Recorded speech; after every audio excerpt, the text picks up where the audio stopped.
All right. We're trying something new here. It's delightful. You'll love to see it. So, this is going to be a bit weird. The general setup of what I was going to do is I was going to talk about an interesting idea I came across. Okay? Let's make sure that some of my settings are up. I was chatting with one of my friends and I was drawing on here to keep track of stuff. And so some of my settings are a little bit off because this is the same canvas I was using, and I erased most of it. So welcome. There's some wacky pieces going on. As you can see, we have a screen right now, which is if you're new to this might not, you'll be like, yeah, of course there's a screen. It's a YouTube video. If you've been watching me for a while, this is new. So I got OBS on the system and I figured I might try just recording me drawing stuff while I talk some pieces because I thought that'd be interesting. Great. So right now I'm going to be sort of rehashing a conversation I had with my sister the other day about introversion and extroversion and how I tend to classify stuff. Sorry. So so this is going to be basically how I tend to classify stuff with introversion and extroversion. To start off, I would like to say what I think most people tend to use for classifications of introversion and extroversion. That is terrible. Wow. I'm an artist. Yes. So I think what most people have for introversion and extroversion is the way in which they see it. That is the wrong button. The way in which they see it, there is a there is a battery that people have, right? So there's a battery that people have, and said battery is either drained when you're around people or it's charged when you're around people. So when there's a lot of people around, right, the battery would go down or up. And if it goes up, you're an extrovert, and if it goes down, you're an introvert. And that's what most people seem to be the general classification of introversion and extroversion. Now, I don't subscribe to this idea. I think it's a bad idea. And I came across this conversation with my sister while we were talking about my cousin's girlfriend because man, she is just a ball and a bundle of energy all the time, everywhere. She invited like 50 people. No, it was 90 people to his birthday party. So that's crazy. At least to me, that's crazy. That's not my type of social gathering per se. Now, here's what I came across. I started working out some functions and some ideas of how I would tend to classify introversion and extroversion. I think I'm going to keep that just a little bit bigger.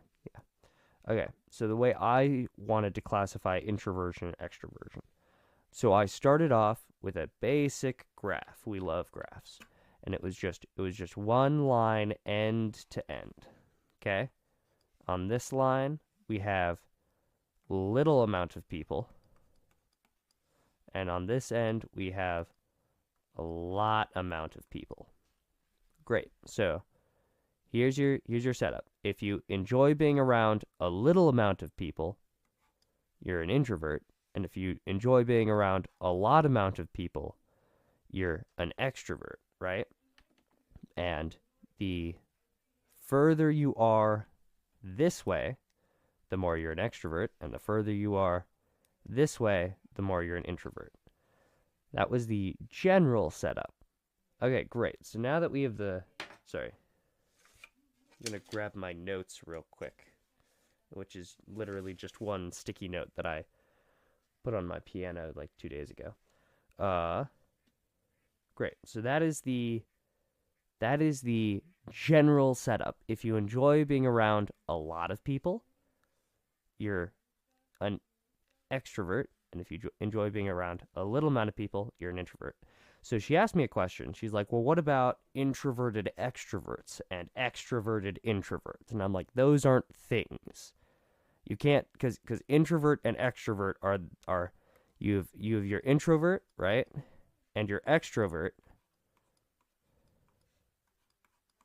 and these are these cannot be the same thing.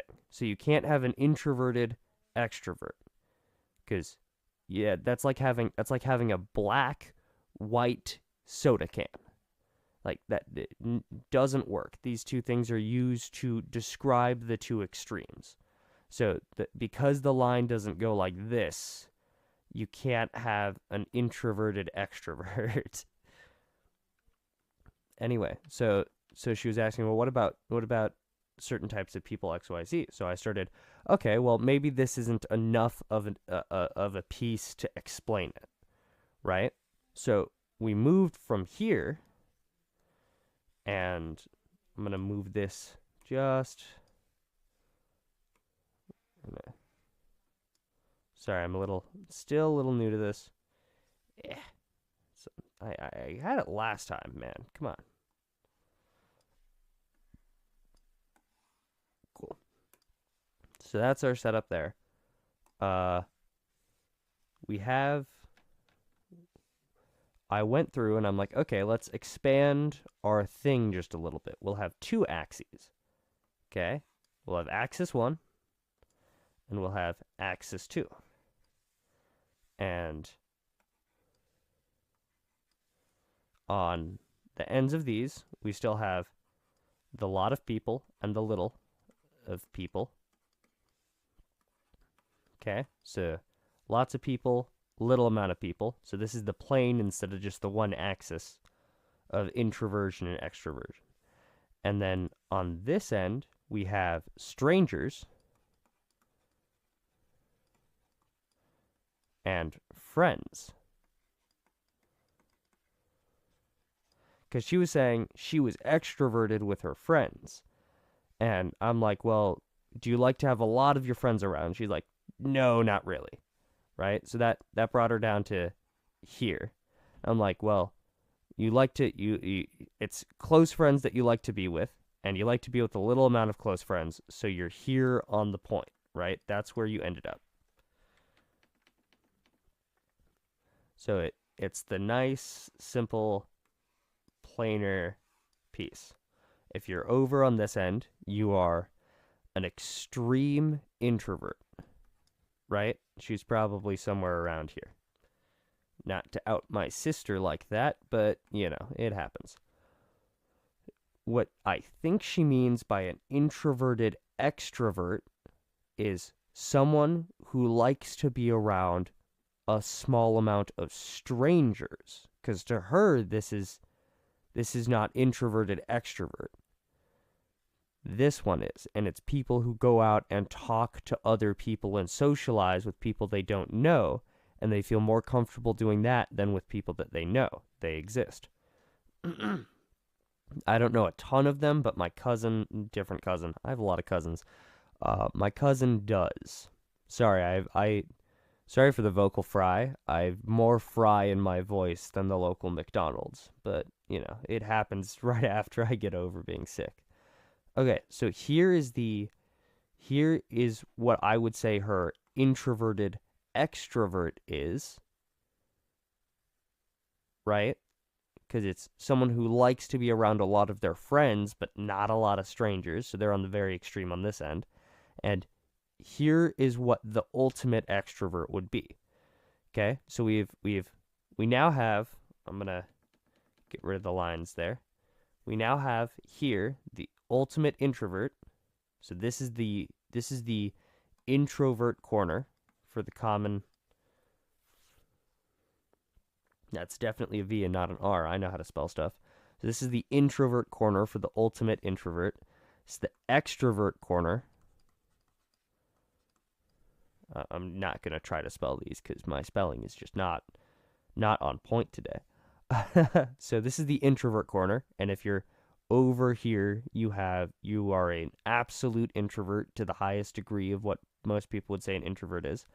And if you're over here, you are an extrovert to the highest degree, where you go out and you feel the most comfortable talking with tons of strangers, right? Getting thrown into a room full of 100 people you don't know is like your cup of tea. And in this one, it's like I want one person to show up at my house like once a week, and maybe not even show up at my house. It might just be over like a text. So those are the two super extremes. Now over here is what I think an introverted extrovert is. I forgot an N. I think that's where her term introverted extrovert is, where it's you like to be around a lot of just people that you know. So you don't like to socialize with people that you don't know, right? So other people are a no-go unless you already know them and you're friends with them. And this is an extroverted introvert. Yeah, I got to make sure I'm using terminology right, because I don't actually agree with this type of terminology because I like the graph better, but I think this is where the terms come from.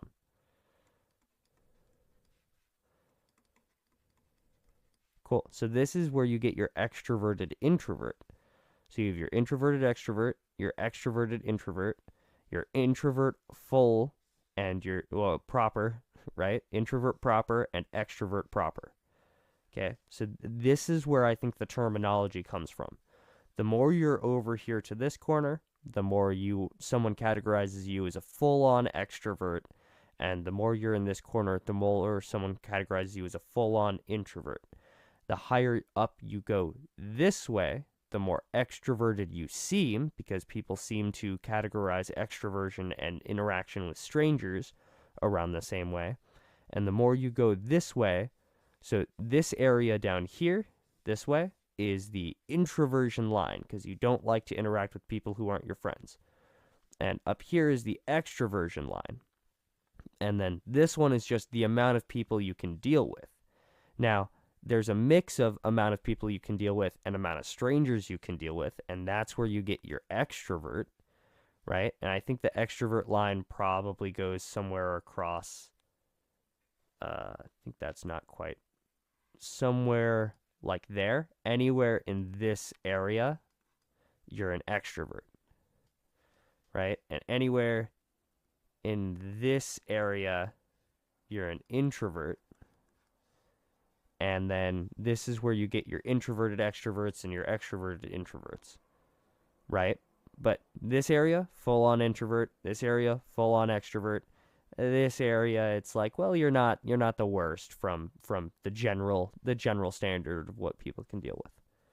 Cool. Now that didn't quite fit the narrative all the way. Now, one of the things that this is where you feel the most comfortable in. This has nothing to do with social battery, right? Because social battery, I don't think is necessarily a thing in the sense of what I'm saying. This is because social battery tends to be how many people you can deal with. And that didn't seem like the full-on degree. It's like, well, I can only deal with like 6 people today, right? You're over here. I can deal with like 50 people today. You're over here. Right? But that didn't seem like the full-on thing, because that doesn't explain the extroverted introverts and the extroverted introverts and the introverted extroverts from what my sister was talking about, right? So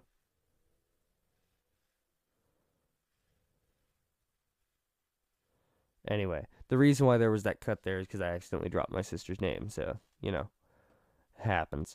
I'm not used to the full live piece. So that explains these two things. Now, it doesn't quite explain my cousin's girlfriend, who says that she doesn't have a high social battery, where her social battery doesn't get charged from being around people, but she's definitely in this area, right? and she's way more to the extreme, where she just goes out and meets random people and thrives in that environment. So there's one more axis that I think needs to be added. Okay, so we will do the shrink. Blop. Just move that over there. Nice and simple. Cool. So now we have our, we're going at this the third time. And so that was where I ended my conversation with my sister, was this. Now I think that there's slightly more to it, which is why I sat down and I thought about it just a little bit more, just to see if I was missing anything. That perfect lines. I don't mess up on lines. You mess up on lines. I don't know what you're talking about. See? No mess ups. And let's go with this one just to keep the colors nice and simple. So I think that there's one more thing, because I think this fully explains at least the people that we were trying to categorize. One of the problems with this is you have to generalize at least a little bit, because if you don't generalize at least a little bit, you start trying to end up with a model. You start trying to end up with a model that is far too complicated to actually be useful. That's one of the problems that I think happens a lot, is people tend to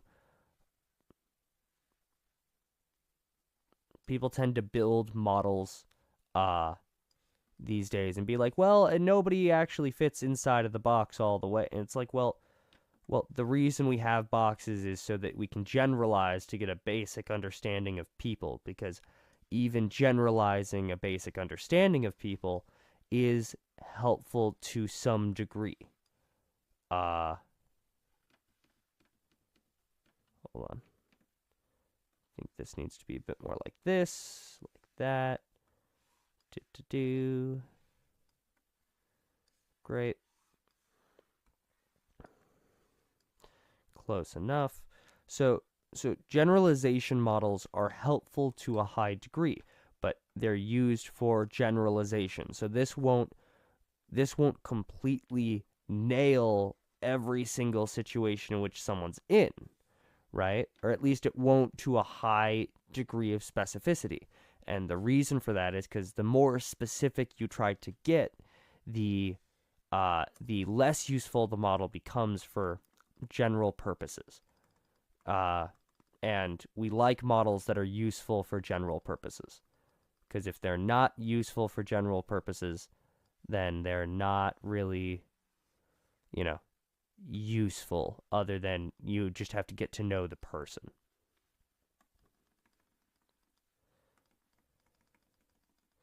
Sorry, it's a little messy, and that's just because I didn't think very hard on how exactly I was going to do this. Anyway, so there's the two axes that we're used to. We have the plane that we're used to, and then so we have on this side we have a lot of people, or we'll say this is the little people, the Lilliputians. Most people probably don't even get what that reference is. Oh no, my nerd side is showing. How terrible. And then we have the lot of people. On I use this color. On this end we have friends. I totally spelled that right, don't question. And on this part we have strangers. Okay, so that's blue. And then on the top we have active, right? And on the bottom we have passive. So the reason I added this in is because there's a type of person who feels most comfortable in a specific area. And so you have your little boxes on where people feel most comfortable, right? So my sister feels most comfortable here. And hold on, the wrong color. Let's just keep going with, here, let's use white. So my sister feels most comfortable here in this upper left portion of the front left portion of the box, right? So this portion of the box. Just to help give a visualization. Now,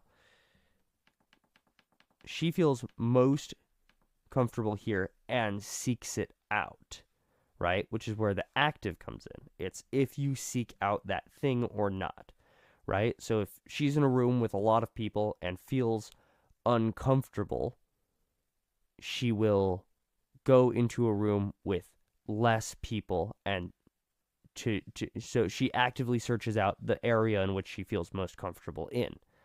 Okay? Now, oh, sorry about that. Now, one of my cousins, right? He's got a personality where he's down here in this little area. He does not feel comfortable with a lot of people, but he actively pushes himself to go into other areas. So he doesn't actively seek out areas with little amount of people in the same manner of my sister doing it. So if he's in a room with a lot of people and he doesn't feel super comfortable, most of the time he won't leave that room and seek out so if he's put somewhere in like a box of a lot of friends, right? In this area, he won't seek out going down to a room with less friends. So the setup that I have for this is if you seek out your area, that's where you tend to be. So this is someone who feels most comfortable in this box and seeks out being in this box. And this is someone who feels most comfortable in this box and won't seek out being in this box. Now, my separate cousin's girlfriend, right, goes through and lives in this area where they actively seek out. They're probably closer to the friends line, so they might be a little bit there, but they actively seek out areas in which there's lots of people, right? Lots of people, and it doesn't really matter. So she's probably closer to here on the line, and on this line where it doesn't actually matter too much if there's a lot of, yeah, I did that writing right. Yeah. So she doesn't really care too much if they're strangers or friends, and she actively seeks out lots of people. So she falls up here on the cube. And my sister actively seeks out little bit of people. So she's here on the cube. And my cousin does not actively seek out little bit of people, even though he feels most comfortable in the cube, in this cube. Great. Now, one of the reasons why I've categorized it in this manner is because I don't have a cube I'm most comfortable in. Okay? Most people have a cube that they're most comfortable in and seek out the environment. Hold on. Sorry. Most people have a cube that they're most comfortable in and seek out an environment in which that suits them, right? So they go from where the cube that they feel most comfortable in and seek out the environment that fits that narrative. Right? And they don't necessarily need to seek out that area, but the cube that they're most comfortable in tends to show the environment in which they're most comfortable in. Right? So it's, for me, it's the environment that I'm in shows the cube that I'm most comfortable in, right? So I actually don't have a comfortability level in the cubes. I don't care which cube I'm in. It's completely dependent on the environment. And they have a cube that they like, and whether they enjoyed the environment or not shows is reflected in what kind of cube they have. So if their cube is like red and the environment is blue, they won't like the environment, right? And if my environment is blue, I fit into the blue cube. This is not how most people work. Now, I fit in this one. I've done a few different tests and whatnot. I fall under the category of ambivert, which is, in my definition of these cubes and setups, ambivert is someone who is comfortable across all of the cubes, right? Now, for me, it's very environmental based. So if I'm in a room with a lot of people and they're strangers, I fall up here, right? So I either fall in one of these two categories, depending on how active or passive the people are. If the people are more active, I tend to go into a more passive role, and if the people are more passive, I tend to go into a more active role. But I fall into the lots of strangers area. And if it's a room full of a small amount of friends, I fall into this category, where if people go through and they have and they're more active, I tend to fall into a more passive role, and if they're more passive, I tend to fall into a more active role. So I tend to fall into the cubes that show the cubes that reflect the best fitting cube for the environment. And most people tend to have a cube that they like, and if the environment doesn't match the cube, they're not a big fan of the environment. For me, it's a little bit different.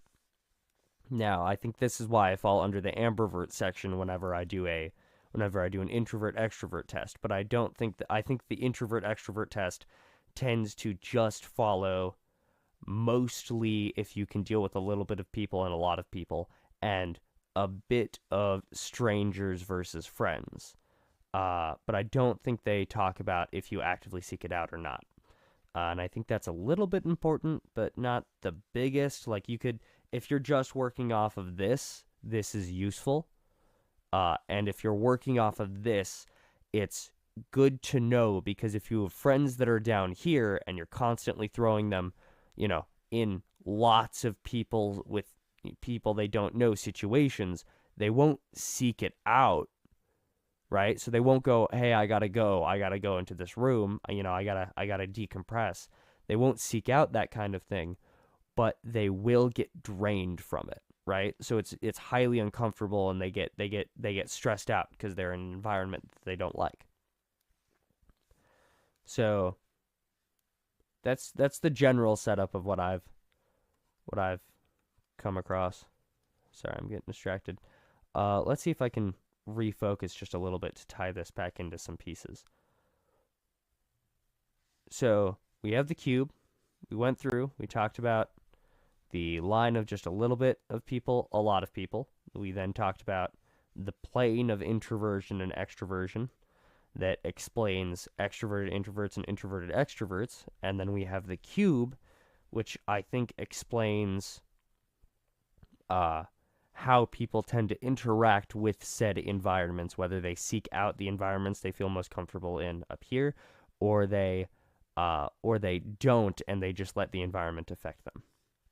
Now, when it comes to social battery, I'm not entirely sure on how I feel about the idea of a social battery. I think it falls a bit more under the idea of how much stress you can take on your system. So it's more of a stress level bar, and when the stress level bar hits maximum, right? So it hits 10 out of 10, then you gotta just tap out, right? And in this environment that you like, your stress level is like very, very minimal. It could be like plus 0.5 every hour, right? And in this area, it could be like +6 every minute. where it's just a huge amount of people, you just can't deal with it. So then it becomes, how much can you deal with till you got to tap out, and that tends to be where you fall on the cube. Now that doesn't necessarily say, like, you can look at how people interact and you can be like, well, they seem to fall into these areas, so this is where they feel most comfortable in, right? So I'm doing that with my cousin's girlfriend, because she says that she's not an extrovert, right? So she doesn't feel charged from dealing with people. And my assumption is because she's pushing the line too much this way. So she does fall into the well, she's going to this way, right? So she ends up being here rather than here. And this gives it like plus, I don't know, 2 extra stress per hour. We got a post-vid Vaughn coming in. I left to make some food and realized that there were some pieces that I hadn't quite touched on yet, right? So one of the reasons why we hit the general introvert, extrovert, and we hit the more new understanding of an extroverted introvert and an introverted extrovert. Cool. One of the things is, this axis isn't technically necessary for the setup. It's more of a how long do you last till you seek a less stressful environment. And there are some people who just deal with it, right? And there are some people who really need a not stressful environment. So this axis is more of how it's a mixture of how much they go out and they seek those environments, right? And a little bit more of also what their max capacity of this is.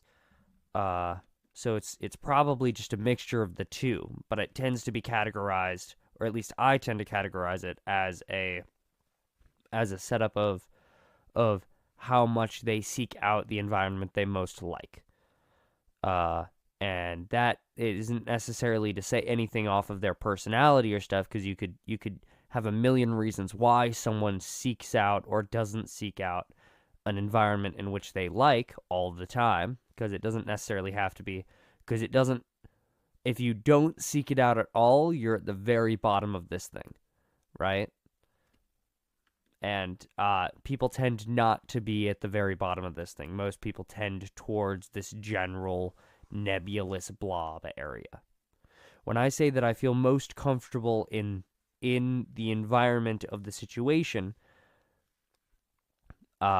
environments tend not to be high extremes. So I don't have a lot of data points on if I have ridiculously high extremes. I've had ridiculously high extremes on this section, and I tend to be reasonably fine on these sections, even in the high extremes. Not so much this section. I have had pretty high extremes on these. I've had pretty high extremes, especially on this area where it's just friends and close family and people that you know. Sorry. And in this section, I have had areas in which I've just been thrown into absolute strangers, right? But there's a deeper extreme than it's just strangers, because one of it could be you could get thrown into a country in which you don't know any of the people, right? And I've had pretty close to an experience like that. Okay, great. So ambiverts, right, are great. Ambiverts are people who exist within the cube and they can feel comfortable anywhere in the cube, right? And I tend to have it be based off of, because this is my own experience of it, ambiverts tend to be fine anywhere on the cube, and so the environment dictates where they are on the cube at any given point. Around a lot of people, you tend to be over here on the cube. Around a lot of people you don't know, over here on the cube. People you don't know who don't talk much and don't go out much. For me, I tend to fill in the the less full box. Uh, I don't know if that's necessarily I don't know if that's necessarily what most ambiverts do. So if you're around a lot of people who are passively around that area, who aren't like seeking out a ton of stuff, you might fall back over here or whatnot. Anyway, there's not a spot on the cube in which you feel uncomfortable, right?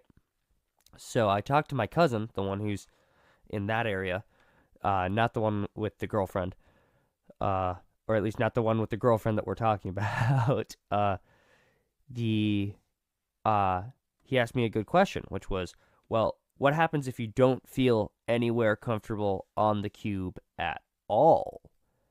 And I don't know if I've ever run into anybody like that. He says that he's found a few different people who are like that, which I believe it to a good extent because he tends to be pretty wacky on the scale of people. But uh, I would call that person, I would classify that person as an antivert. And it's someone who doesn't feel comfortable with with nobody around, and it's someone who doesn't feel comfortable with a lot of people around or any amount of people at all. They don't care if they're friends or strangers, and they don't actively seek out those areas or passively seek out those areas necessarily. So it's they, because they don't have an area to seek. So they can't actively or passively, right, seek out those areas. Because there's no areas for them to seek out, because none of the areas are nice for them.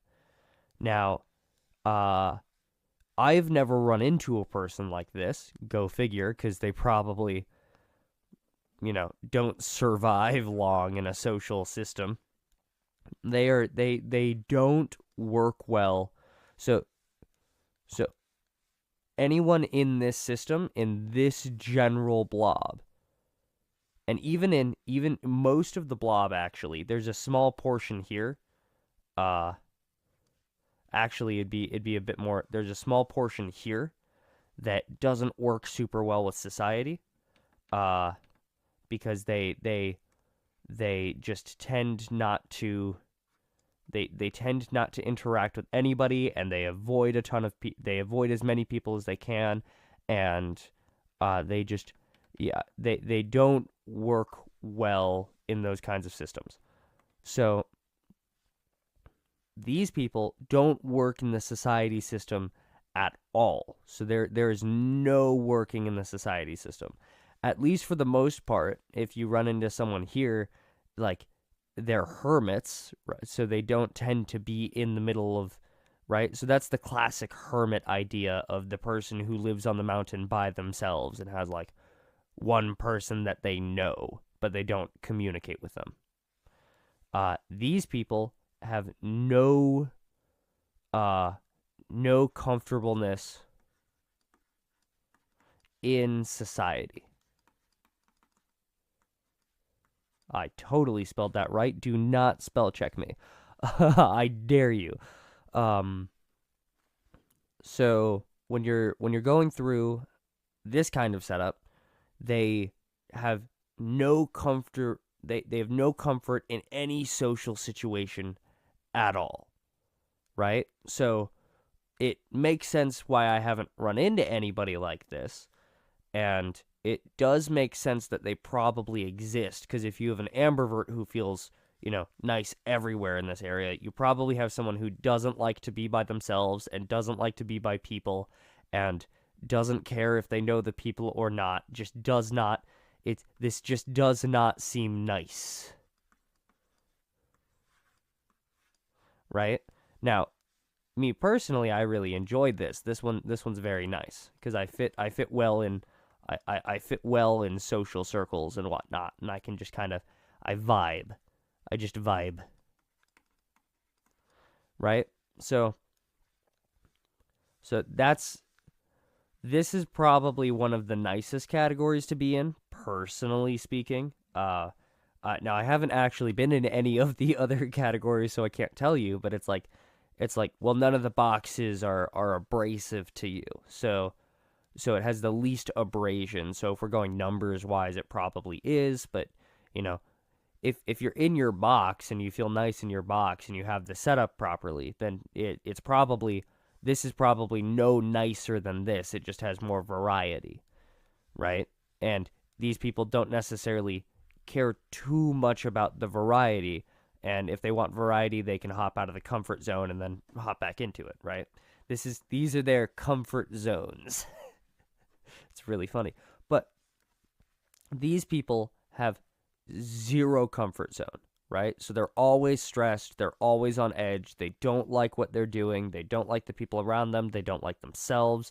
It's it uh, it makes sense that they exist, and it also makes sense that I haven't run into any of them because they're probably not going to be existing for a long period of time.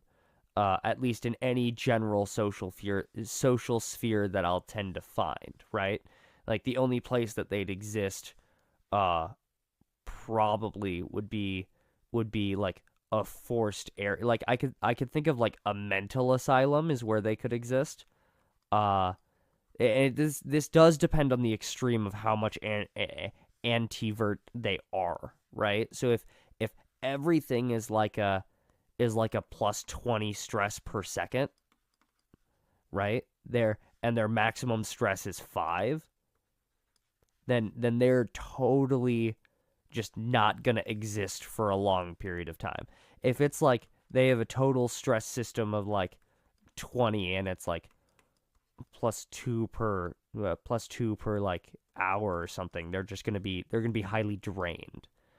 Uh Whether they're antisocial or not. So you can find people who are really drained, they probably fall under this category a lot closer. That or they are constantly living in categories in which they don't feel comfortable at all. Anyway, that was the last piece, so back to recording. Anyway, so there's a certain amount of stress people can handle without being overwhelmed, and that's what people identify as what a social battery is. So, yeah. How do I turn this off? Do, do, do.